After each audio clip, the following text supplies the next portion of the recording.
participar com vocês da lição desta semana que estudamos sobre a lei de Deus. Esse é o título da lição desta semana, a lei de Deus. Todos os governos têm leis. Como é que você pode imaginar um governo sem lei? Como você pode imaginar um reino sem lei? Cada um fazendo a sua própria vontade, cada um seguindo os seus próprios caminhos, cada um seguindo o seu próprio achismo. Eu acho isso, eu acho aquilo. Seria uma completa bagunça, desordem, desorganização. Então, queridos, nós não podemos imaginar um reino terrestre, seja o do Brasil, seja dos Estados Unidos ou qualquer outro reino terrestre, sem uma lei. O governo precisa de uma lei para criar ordem, exigir obediência, respeito, harmonia. Também o reino do nosso Deus não é diferente. Também o reino do nosso Deus tem uma lei. E por pior que os homens olhem para esta lei, por mais ódio que Satanás tenha desta lei, ela existe. É a lei do nosso Deus. E esta lei, segundo a lição que nós estudamos esta semana, é uma lei eterna. É uma lei que foi expressa por Deus em termos de 10 preceitos, 10 mandamentos. Os 10 mandamentos que encontramos em Êxodo capítulo 20, eles são expressões de 10 princípios. Os 10 princípios não são os mesmos 10 mandamentos, porque os 10 mandamentos eles foram colocados em linguagem humana. 10 mandamentos escritos para a família humana após o pecado. Lembram-se que Deus entregou sua lei, os 10 mandamentos, para Moisés no Monte Sinai. Moisés viveu 1500 anos antes de Cristo. Então o pecado já estava existindo no mundo quando Deus entregou a sua lei escrita para Moisés. O pecado já estava vivendo no mundo, existindo no mundo por cerca de 2500 anos. Pelo menos 2500 anos de pecado, quando Deus deu a lei em forma escrita. Mas será que essa lei já não existia antes? Com certeza a lei já existia, mas não em forma escrita. A lei de Deus é eterna, porque a lei de Deus, ela contém 10 princípios eternos, que já existiam no céu.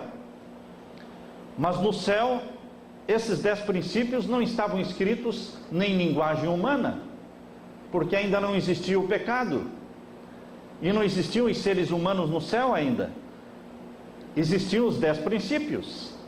Mas quando o pecado entrou em nosso mundo, e Deus agora precisou colocar os 10 princípios eternos em linguagem humana, e lembrando que a linguagem humana é falha, lembrando que a linguagem humana não consegue expressar exatamente tudo o que Deus pensa, porque a linguagem humana é muito limitada, mas Deus expressou em linguagem humana os 10 princípios que são eternos. Portanto, os 10 mandamentos é a maneira humana de entender os 10 princípios de Deus, que eram eternos e que continuarão sendo eternos, nunca deixarão de existir. São os princípios que governam o reino de Deus. Por isso, antes mesmo de Adão e Eva pecarem, Lúcifer pecou. E ele foi expulso do céu, porque ele se rebelou contra a lei de Deus. Mas como se rebelou contra a lei de Deus, se a lei de Deus foi entregue no Sinai? É bom entendermos, os 10 mandamentos em linguagem humana foram dados no Monte Sinai, mas os 10 princípios destes 10 mandamentos são eternos e já existiam no céu. E eles provocaram a revolta, a rebelião de Lúcifer no céu. Pastor Marcos. A lei revela o caráter de Deus. Lúcifer foi de encontro ao caráter de Deus. Isso mesmo. A lei revela o caráter de Deus. Os princípios da lei de Deus são expressões do caráter de Deus. E Lúcifer se rebelou contra esse caráter santo de Deus. O verso áureo começa falando, irmãos, João capítulo 14, verso 15: se me amais, guardareis os meus mandamentos. Se é condicional. Se você ama, você faz a vontade da pessoa amada. E você faz a vontade da pessoa amada não para conquistar ou para conseguir méritos ou para... Não, você faz a vontade da pessoa amada porque você ama. Simplesmente isso. A minha esposa, ela se esmera em fazer coisas que eu gosto, porque ela me ama. Eu procuro fazer coisas que ela gosta, que lhe agrada, porque eu a amo. Algumas coisas que ela me pede, eu levo em consideração, porque não é uma exigência, não é uma obrigatoriedade, mas por amor, nós fazemos o que o outro gosta. Então, queridos, eu tinha o costume de tomar banho antes de dormir, sempre foi o meu costume. E a Leila sempre reclamava: olha, na hora que a gente vai dormir, você vai tomar o banho. Aí você faz um cerimonial no banho e atrasa o nosso sono. Por que você não toma banho um pouco antes? Não na hora de dormir. Porque a hora que a gente decidia, vamos dormir, isso significava que eu ia para o banheiro, tomar meu banho, ia gastar uma meia hora, não é? E aí incomodava o sono da minha esposa. Então, de um tempo para cá, ultimamente, quando ela pergunta, eu falei: eu já tomei meu banho. Eu estou fazendo isso para agradá-la, porque eu a amo. E outras coisas, né, queridos? Outras coisas. A coisa mais difícil é levar um homem cedo para a cama. Homem é um bicho noturno, que gosta da noite, né? Ficar acordado à noite. Então, quando a esposa convida para ir dormir cedo, o homem está meio que amarrado, mas por amor nós nos submetemos, por amor nós fazemos a vontade do outro. Tudo por amor. O que não for por amor não tem valor. Se me amais, guardareis os meus mandamentos. O mundo cristão, o mundo pentecostal, o mundo evangélico hoje, o mundo protestante de hoje, é um mundo revoltado contra a lei de Deus. Eles não gostam da lei de Deus, odeiam a lei de Deus. Eles dizem que aqueles que obedecem os mandamentos de Deus estão desprezando a morte de Jesus na cruz e estão tentando se salvar pela obediência à lei, e chamam isso de legalismo. Queridos, obedecer os mandamentos de Deus não é legalismo, é amor. Agora, querer se salvar pela obediência à lei de Deus, isso é legalismo. Mas se eu aceitei a Jesus como meu Salvador, Ele me salvou, Ele me perdoou, estou salvo, meu nome está escrito no livro da vida, e em resposta ao grande sacrifício de Jesus por mim e por você na cruz, eu decido obedecer os mandamentos de Deus, e peço a ajuda de Deus. Eu peço que o Espírito Santo me dê a mim e a você o poder para obedecer, e Ele nos dá esse poder para obedecer, e nós então encontramos prazer na obediência. Isso não é legalismo, isso é prazer na obediência a Deus. É uma resposta de amor diante do tão grande amor que Deus já demonstrou por nós. Isso não é legalismo, é uma resposta de amor. Isso agrada a Deus, porque aquele que ama a Deus não pode ficar somente em palavras. Aquele que ama a Deus tem que transformar isso em evidências que mostrem e que comprovem esse amor. E o amor, ele é comprovado quando nós fazemos a vontade da pessoa amada. Se me amais, guardareis os meus mandamentos. Na parte de domingo fala: Jesus não mudou a lei. Se pudesse ser mudada a lei, Jesus não precisaria ter morrido na cruz. Se pudesse ser mudada a lei, se pudesse ter sido anulada a lei, o que teria sido mais fácil? Anular a lei, ou Jesus ter que descer do céu, deixando o seu trono de glória, revestindo-se da natureza humana, nascendo da Virgem Maria, vivendo 33 anos aqui, sendo desprezado, incompreendido, julgado, condenado, morto na cruz. Isso foi muito mais difícil. Teria sido muito mais fácil Deus simplesmente mudar a lei dele. Se fosse possível mudar a lei, Deus teria mudado e evitaria toda esta complicação, toda essa humilhação do nosso Senhor Jesus. Mas por que Deus não mudou? Porque a lei de Deus é imutável. E por que a lei de Deus é imutável? Porque Deus é imutável. Em Malaquias capítulo 3, verso 6 diz: eu, Senhor, não mudo. Malaquias 3, 6. Deus não muda. Lá em Tiago diz, no capítulo 1, que em Deus não existe mudança nem sombra de variação. Porque Deus não muda, a sua lei não muda. Deus não faz uma lei equivocada e depois de ter feito a lei, Ele diz: não, eu pisei na bola, eu errei, eu não deveria ter feito isso aqui, eu não deveria ter escrito isso aqui, então vou mudar. Não, queridos, Deus não erra, Deus não muda.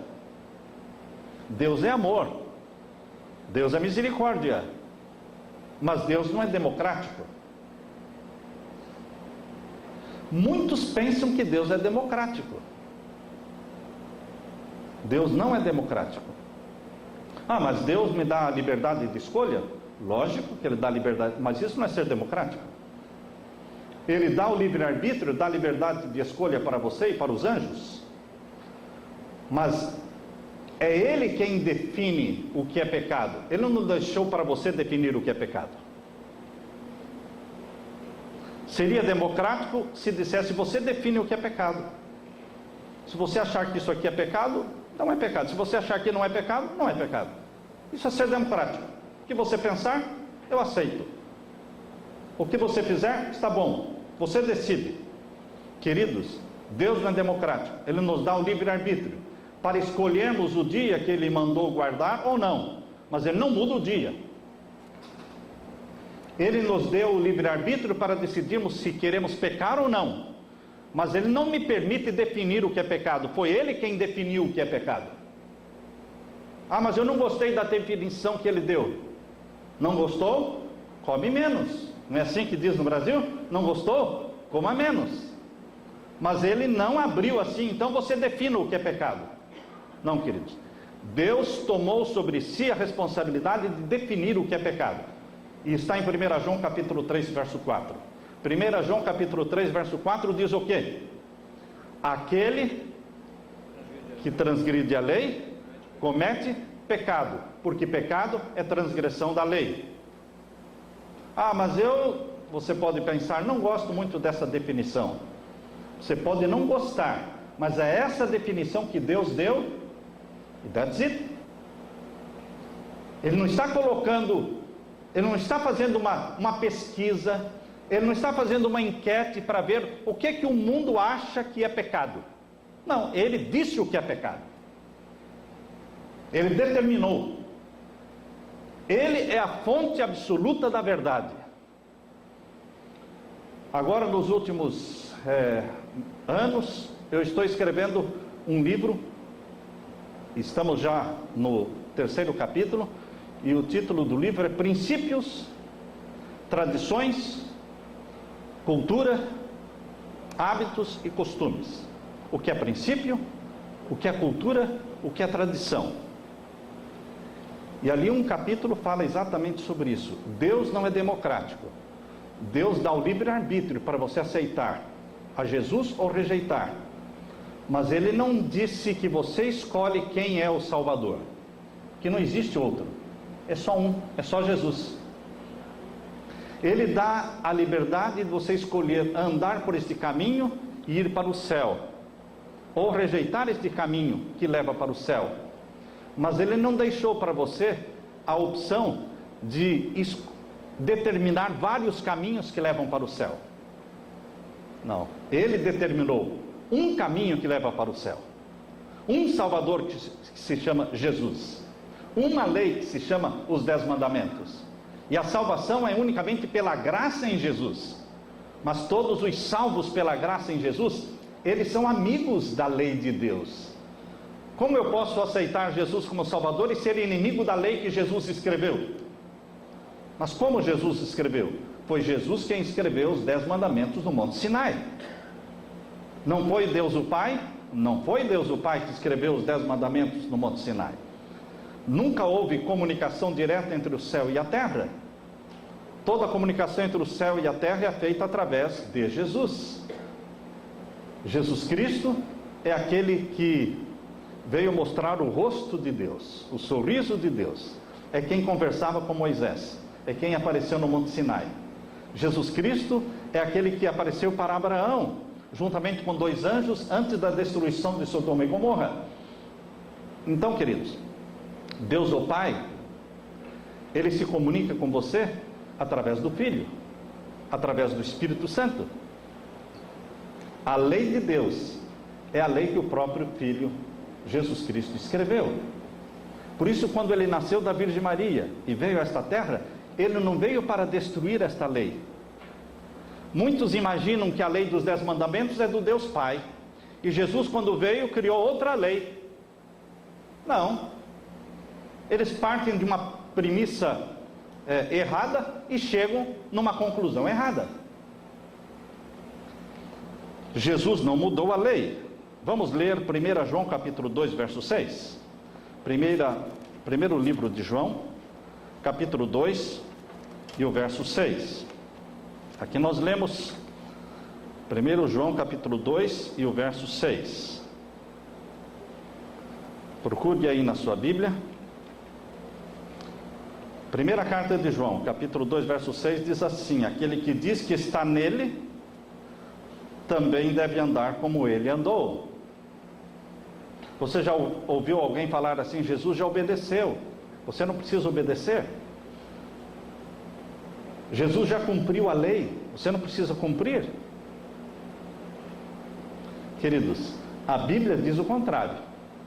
A Bíblia diz assim: aquele que diz que está nele, aquele que diz que está em Jesus, deve também andar como ele andou, deve fazer aquilo que ele fez, deve orar como ele orou, deve ir à igreja no dia que ele ia à igreja, deve ler a Bíblia como ele lia a Bíblia, deve começar o dia orando como Jesus orava, deve ser dependente do Pai como Jesus era dependente do Pai, deve pedir a guia, a direção e o batismo do Espírito Santo como Jesus pediu a guia, a orientação e batismo do Espírito Santo. Jesus é o nosso exemplo humano de como viver.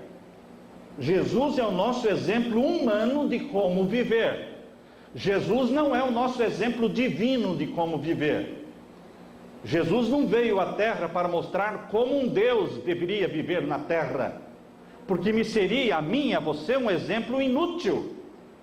Como é que eu posso estar vendo como um Deus viveria na terra se eu não sou Deus? Então Jesus, embora sendo Deus, nunca deixou de ser Deus, mas Ele veio revestindo a sua divindade com a natureza humana, e Ele não fazia uso da sua divindade, Ele viveu limitado dentro da natureza humana, dependendo da oração para se comunicar com Deus, dependendo das elucidações e da iluminação do Espírito Santo para fazer decisões. Muitos imaginam Jesus olhando nos olhos das pessoas e lendo os pensamentos das pessoas. Um ser humano consegue fazer isso? Olhar nos olhos das pessoas e ler os pensamentos da pessoa? Pode fazer isso? Não. Então Jesus também não fazia? Não, mas Ele era Deus. Lógico que Ele era Deus, mas Ele não veio viver como Deus, Ele veio viver como homem. Mas como é que Ele sabia o que estava na mente das pessoas? Porque o Espírito Santo falava para Ele. E não foi só para Jesus que o Espírito Santo falou. Falou para Ellen White. Ela olhava nas pessoas e o Espírito Santo dizia: esta pessoa. Já tinha dado um sonho para ela sobre aquela pessoa, mostrando que ela estava vivendo em pecado, era um adúltero. E ele estava agora subindo ao púlpito para pregar, e Deus disse: este é o homem que eu mostrei para você no sonho, que vive uma vida adúltera, repreenda-o. Será que ela estava lendo os pensamentos do homem? Não. Ela foi informada pelo Espírito Santo. Querido, Jesus vivia na dependência do Pai em oração, e o Espírito Santo conduzia a vida de Jesus. Ele não fazia a vontade dele, ele fazia a vontade do Pai. Por isso Jesus diz aqui, através do Espírito Santo, em 1 João 2,6: aquele que diz que está nele deve andar como ele andou. Como é que ele andou? Quais os lugares que ele frequentava? Eu devo frequentar. Qual era o dia que ele ia à igreja? Eu devo ir. Ele foi batizado, não tinha pecados, não precisava ser batizado. Para que Jesus precisava ser batizado se ele não tinha pecado? Mas ele deixou-se batizar por João Batista. Por que ele se deixou batizar? Para nos dar o exemplo, porque nós devemos andar como ele andou. Ele cuidou da sua mãe, até na hora da morte.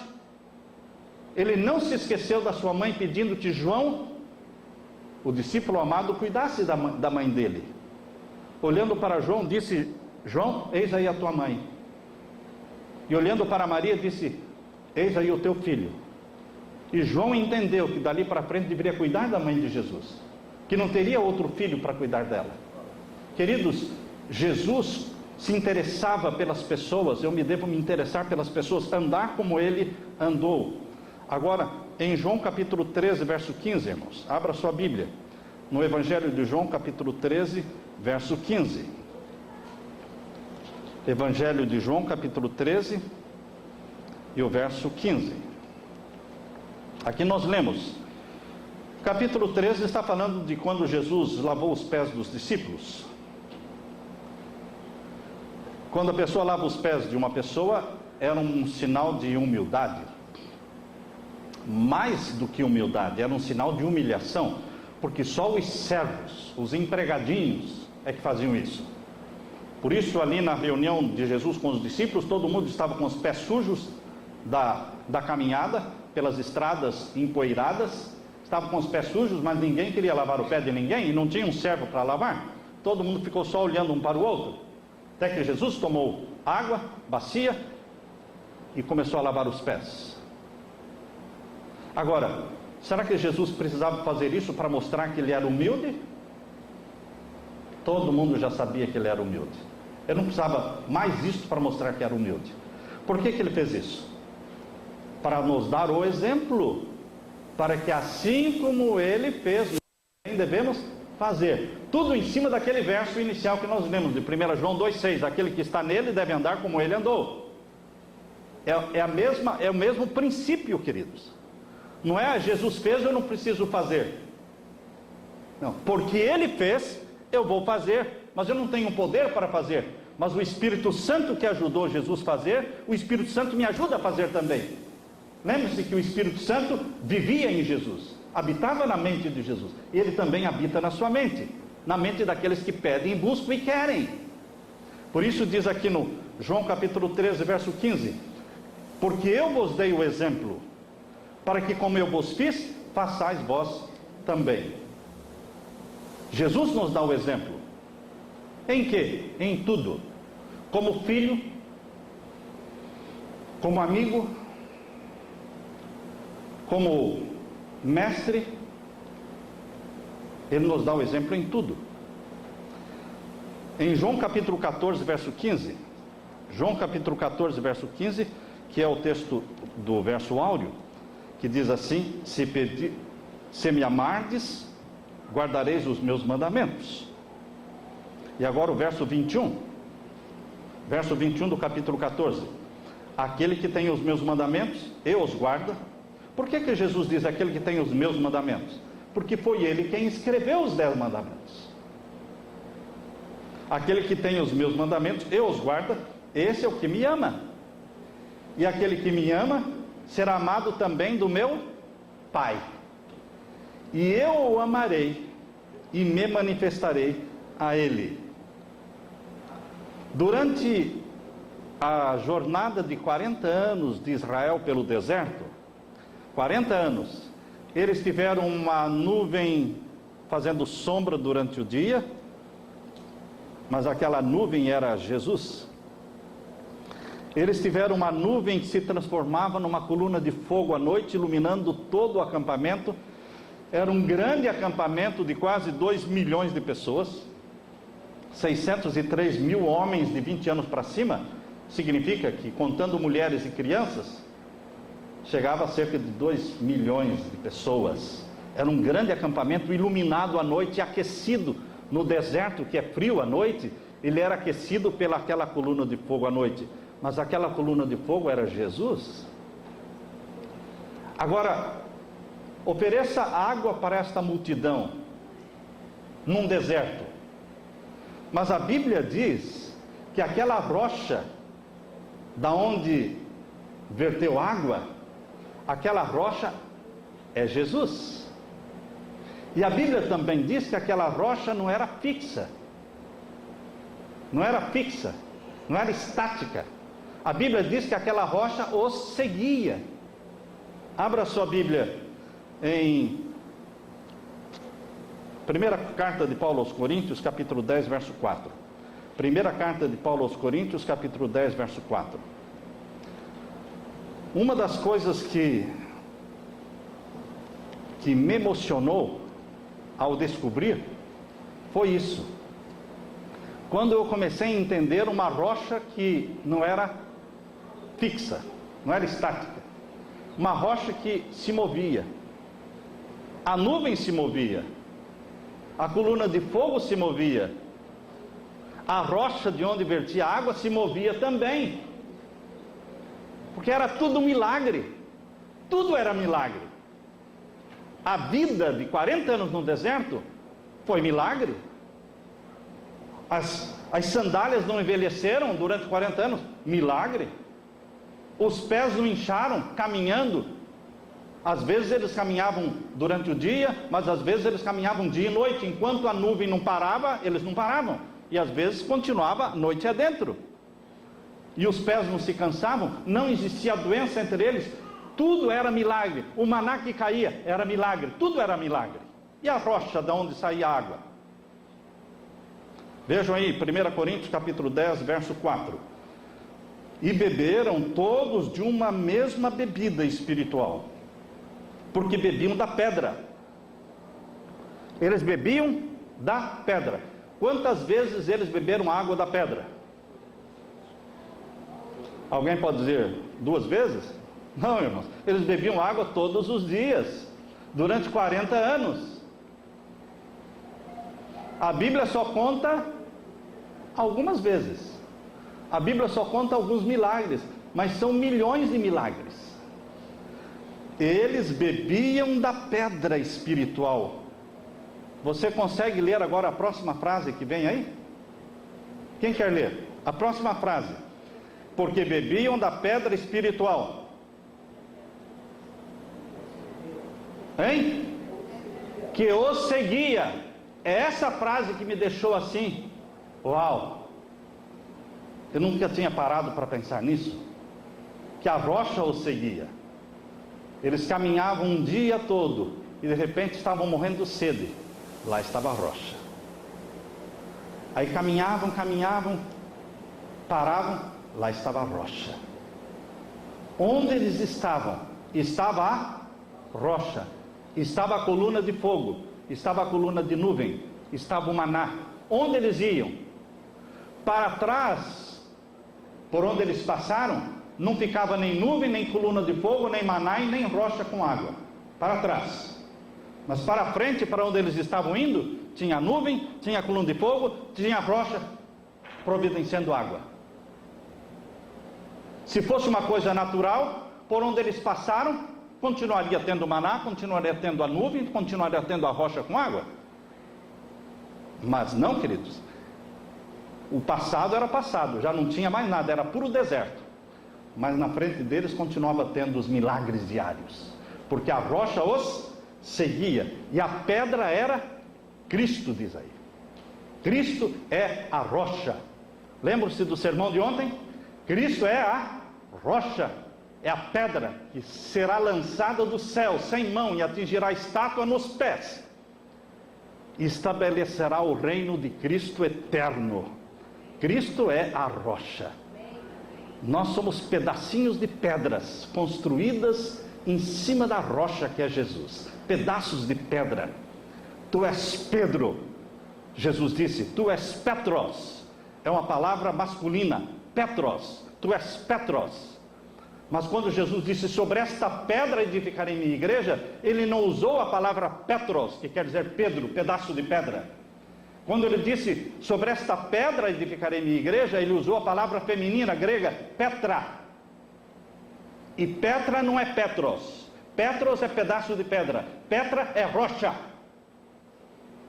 Jesus disse para Pedro, tu és Petros, um pedaço de pedra. mas sobre esta pedra edificarei minha igreja. Você e eu, Pedro, João, todos somos pedaços de pedra, construídas em cima da rocha, da pedra que é Jesus. E a pedra seguia os filhos de Deus no Israel durante os 40 anos. Da pedra saía água. Queridos, na parte de segunda-feira, Jesus não anulou, mas ele aprofundou e ampliou os mandamentos. Abra sua Bíblia em Mateus, melhor. Vamos ler Mateus capítulo 5.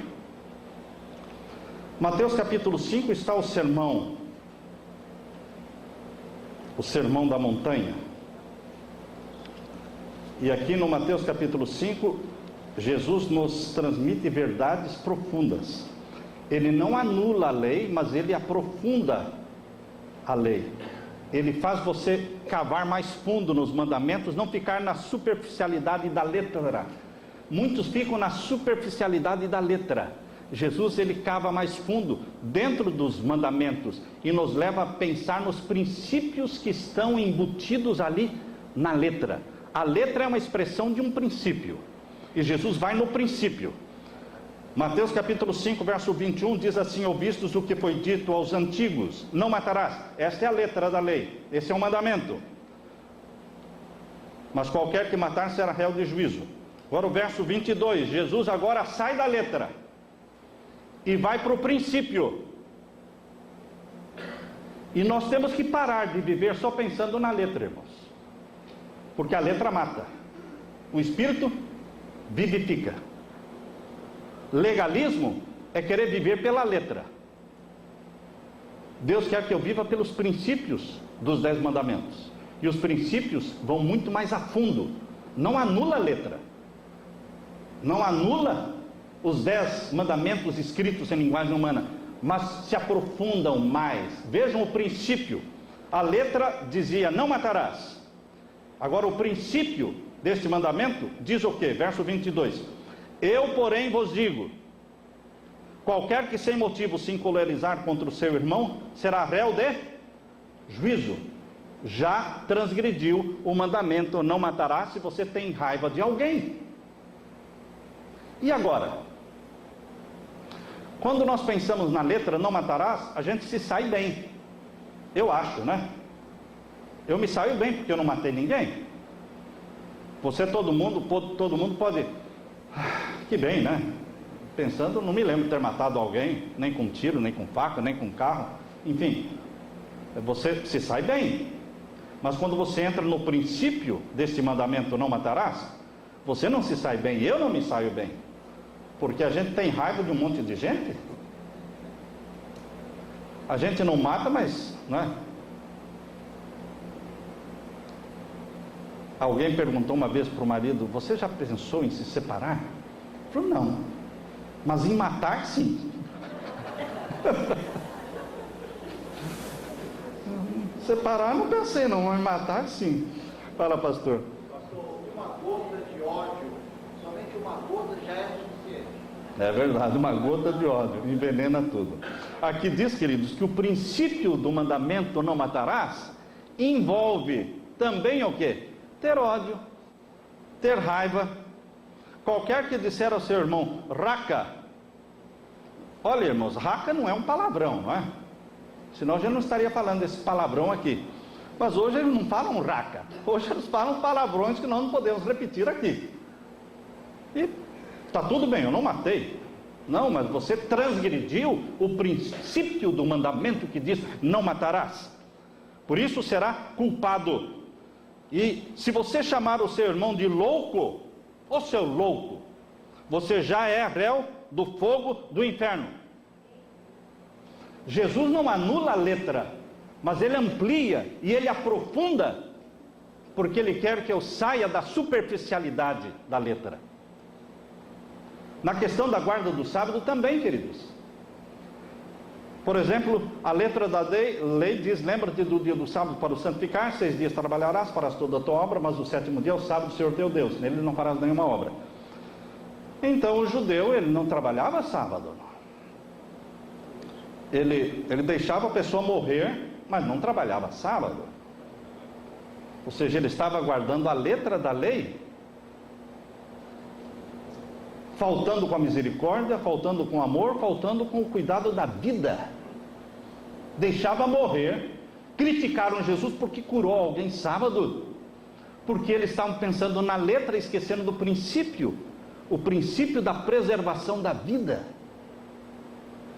O judeu, ele ficava na porta do negócio, do comércio dele, esperando que o sofar, quando tocava aquele chifre, não é? Quando eles tocavam para iniciar o sábado e tocavam também para terminar o sábado no pôr do sol, ele já estava na porta do comércio, obedecendo a letra da lei. Ele não estava transgredindo o sábado, ele não abriu o comércio sábado, mas quando ele ouvia o som do sofar tocando, mostrando que chegou a hora, terminou as horas do sábado, ele já abria instantaneamente as portas do comércio. Ele estava obedecendo a letra, mas a letra mata, o Espírito vivifica. Nós temos que praticar obediência ao princípio.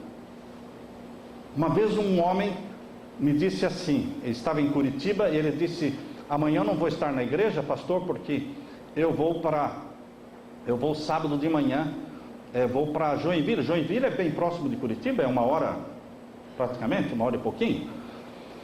O senhor vai lá para sábado de manhã para Joinville? Tudo bem, não há problema. Geralmente os membros da igreja, quando saem viajar, eles dão um alô para o pastor, não é? Ele disse: tudo bem, então você vai assistir o culto lá em Joinville? Sim, vamos assistir o culto lá em Joinville. Sabe, pastor, é que sábado à noite eu tenho que fazer um negócio. Sábado à noite, depois do sábado. Letra da lei estava ok, irmãos. Não seria durante o sábado. Sábado à noite eu tenho um negócio para fazer. Então, quando entrar o pôr do sol, eu já estou lá para resolver o negócio. Então, você não vai para adorar a Deus sábado. Você não vai lá para a igreja e adorar a Deus. Você está indo para fazer um negócio. E está aproveitando o sábado para viajar. Você poderia ter muito bem viajado no dia que é seu, sexta-feira. Você não quer viajar no dia que é seu, sexta-feira, está escolhendo para viajar num dia que não é seu, que é no sábado, para ganhar tempo, para quando começar a semana, você não perca tempo e já esteja lá para fazer o negócio. Isso é transgredir o que? O princípio. Princípio. Queridos, Deus não quer que você obedeça só letra, mas o princípio da lei me diz que as 24 horas do sábado são santas. Não é porque eu não estou trabalhando que eu fico dormindo o sábado todo. Não é porque eu não estou trabalhando que eu vou dormir até as 11 e chegar só para a hora do culto, matando a escola sabatina, matando tudo. Não é porque, queridos, o princípio do sábado exige santidade durante as 24 horas. E mesmo antes de iniciarem as 24 horas. Vejam o que mais Jesus falou aqui, queridos. Verso 23. Capítulo 5, verso 23. Portanto, se trouxerem a tua oferta ao altar, e aí te lembrares de que o teu irmão tem alguma coisa contra ti, deixa ali diante do altar a tua oferta e vai reconciliar-te primeiro com o teu irmão.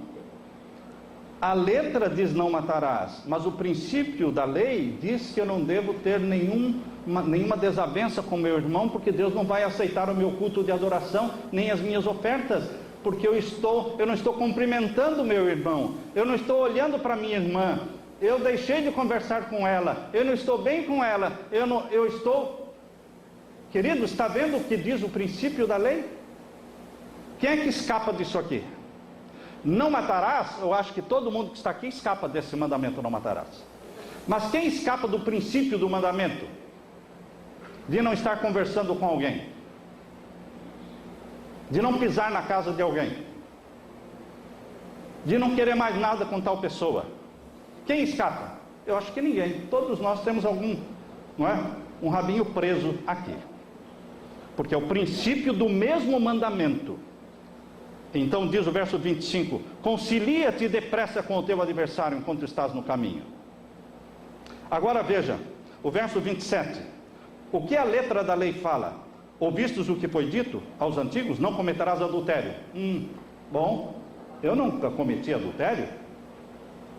Namorei 6 anos com a Leila, não avançamos, não comemos a sobremesa antes do almoço, irmãos. Certo? Casamos virgens, 6 anos, e estamos há 41 anos casados, e só conheço esta mulher, e ela só conhece este homem. Então, nunca cometi adultério.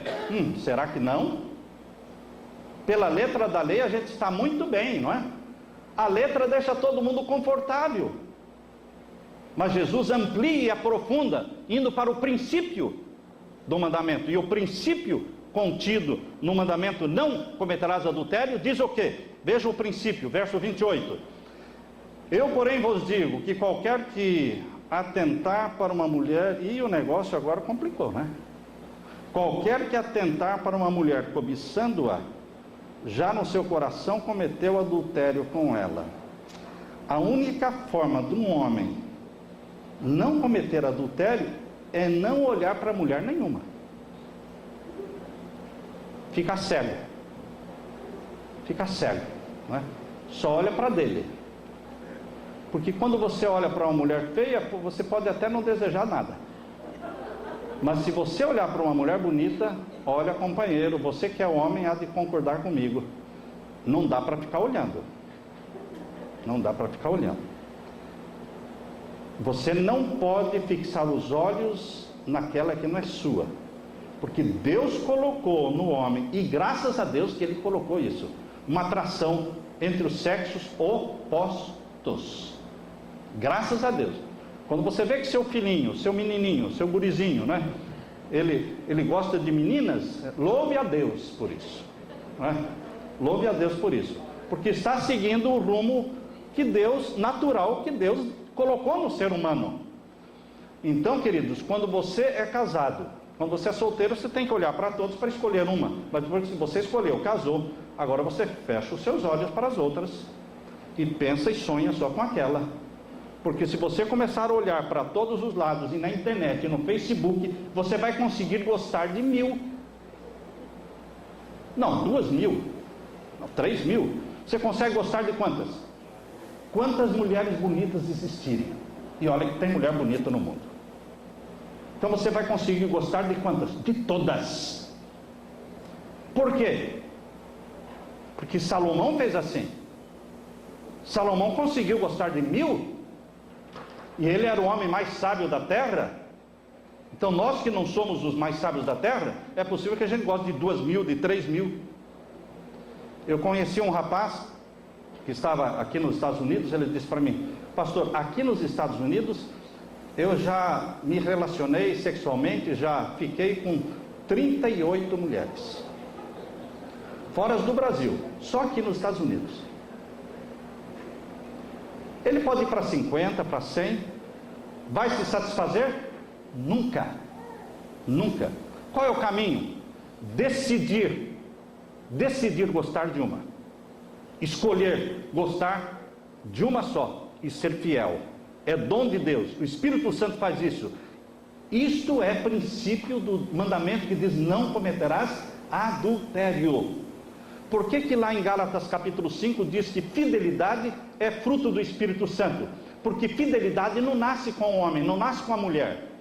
A fidelidade não existe no ser humano, existe em Deus.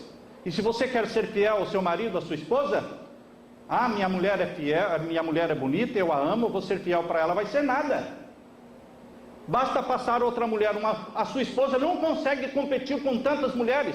Sua mulher tem 40, você encontra muitas de 20 por aí. Queridos, ela não vai conseguir competir com todas. Mas para que competir com todas? Não precisa. Basta você colocar a mente em Deus e falar: Senhor, dá-me o fruto do Espírito Santo, que se chama fidelidade.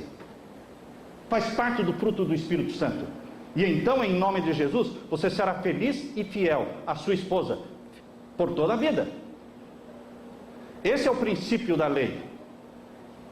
Nosso tempo já foi, irmãos. Nosso tempo já foi. O 7º mandamento, ele traz junto com ele o 10º mandamento. Porque Jesus disse no verso 28, vamos terminar aqui: eu, porém, vos digo que qualquer que atentar numa mulher cobiçando-a, esse já é o 10º mandamento. Cobiçar aquilo que não é seu. E Jesus coloca junto com o Sétimo, uma coisa está ligada na outra.